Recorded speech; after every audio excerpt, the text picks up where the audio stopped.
We got a huge update today regarding the reworks potentially coming to Season 4, as well as information thanks to a stream by Bro You Whack that had an interview with Alec, which is the lead balance for freaking Overwatch 2. So yeah, this is a lot of juicy and useful information. Now I'll be playing clips from the stream, all sources down below that I used to make this video. As always, let's get into it. So the first hero we are going to cover is Mei, because the Mei rework is something that I didn't expect or see coming, but it is quite substantial to her character, her balance, her meta, and her place in Overwatch 2, because it's regarding CC, crowd control, which, you know, in any sort of form or capacity, slows, stuns, or removes the movement ability from an enemy player, which can be very, very frustrating and a touchy subject. But with all that being said, the developer had this to say. For Mei in particular, we're actually working on some changes. Oh, really? They're not too far away. We've mentioned them before, where there might be some that slow build up coming back into her kit. She won't completely freeze, but maybe she adds a debuff to someone and they're slowed for a certain amount of time, right? Cool.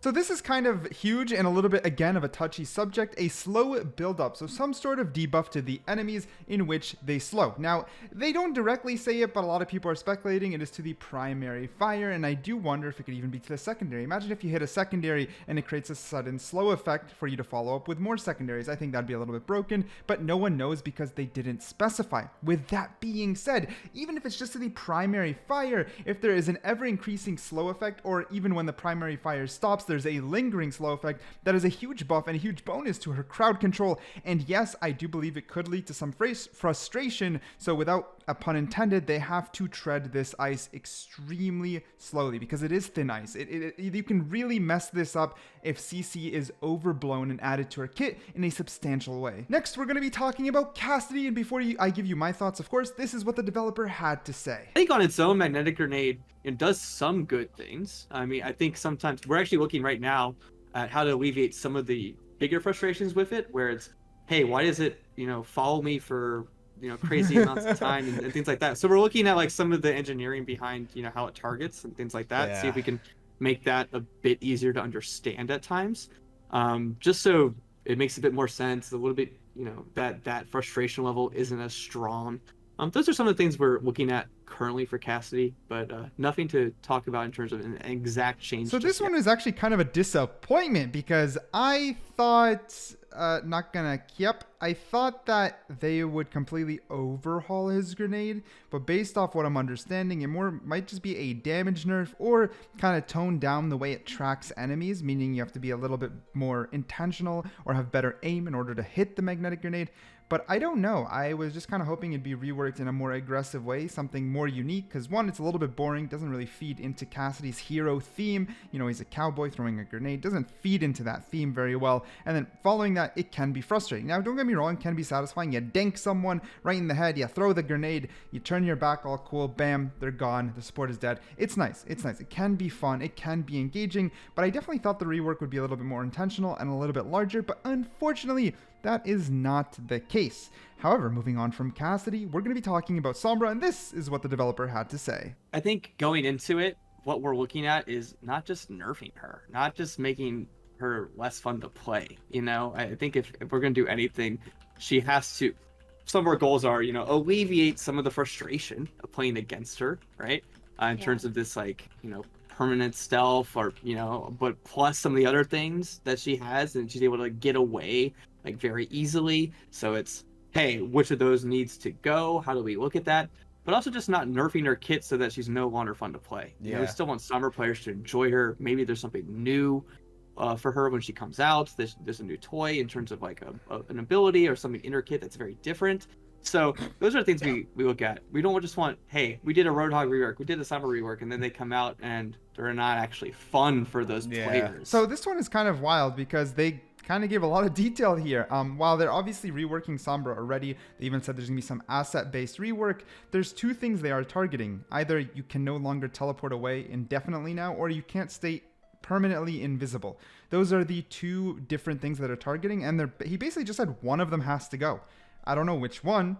I do think the perma, I guess both. That's the thing as Sombra, it's so hard. Either you make her strong enough to be viable, but then she's too frustrating, or if you remove either the translution or just being able to stay invisible indefinitely, you definitely remove some of that feeling of her kit. she's this crazy hacker. You know, I think like those two kind of make her character, make her theme very, very strong and fun to play. But I definitely understand and look forward to see what they can do with her, because one or the other could be great. I don't know which one I prefer. I would say I prefer removing the invisibility, because you kind of stay invisible for a while and then you eventually just have to pop out. Maybe they put it back on a timer but make something about it a little bit stronger, or maybe there's just something else about it. I don't know. Maybe there's something else they can do, but I just don't know what. Maybe my creative tank is emptying right now, but I actually don't know what they can do with Sombra. But with that being said, if they're going to remove the invisibility or the teleport, which one would you prefer be gone, and what would you like to see it replaced with? Let me know down below, because the last topic is it's a finicky one. It is Mercy, and it's a little bit of a longer clip, so bear with me here. This is what the developer had to say. Yes, we're looking at making some changes, perhaps in Season 4. So I won't get into the specific changes, but I'll talk about how we're looking at Mercy.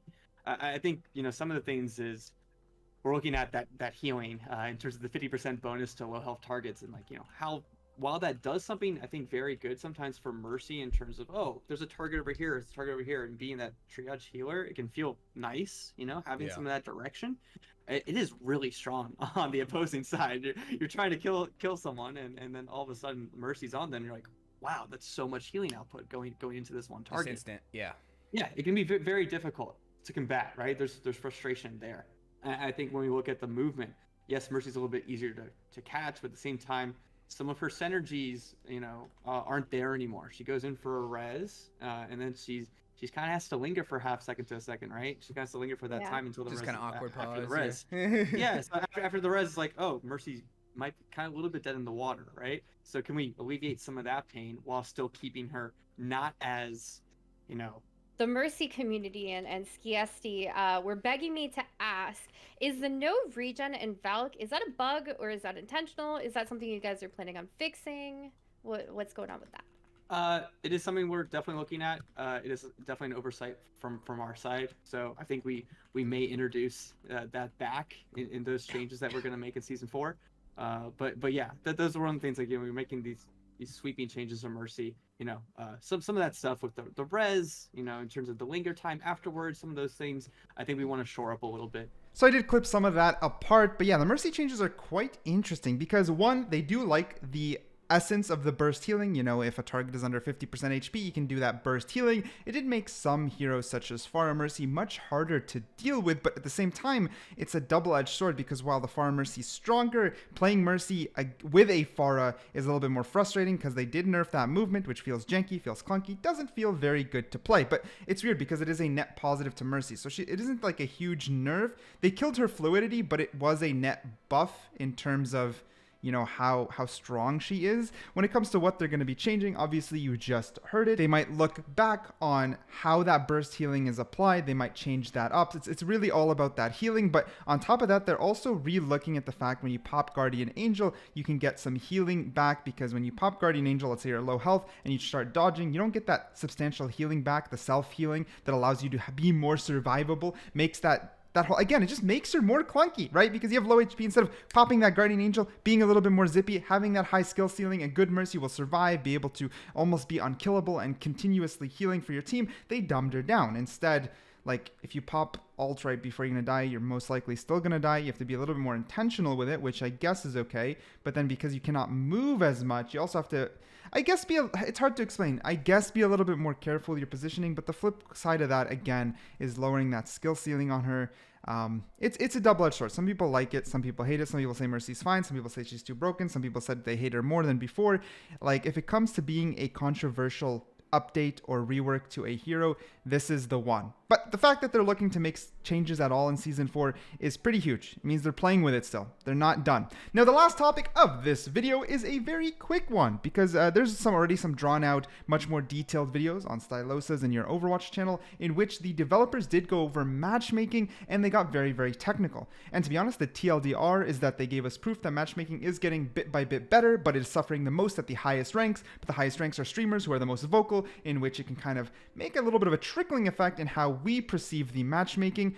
But with that being said, it isn't as horrendous as it was before, but it's still not perfect. There's still issues, but they're saying they're still working on it. I'm going to TLDR it like that. If you want to watch the entire blog post or listen to or read, English. If you want to read the entire blog post, you can by going down below and see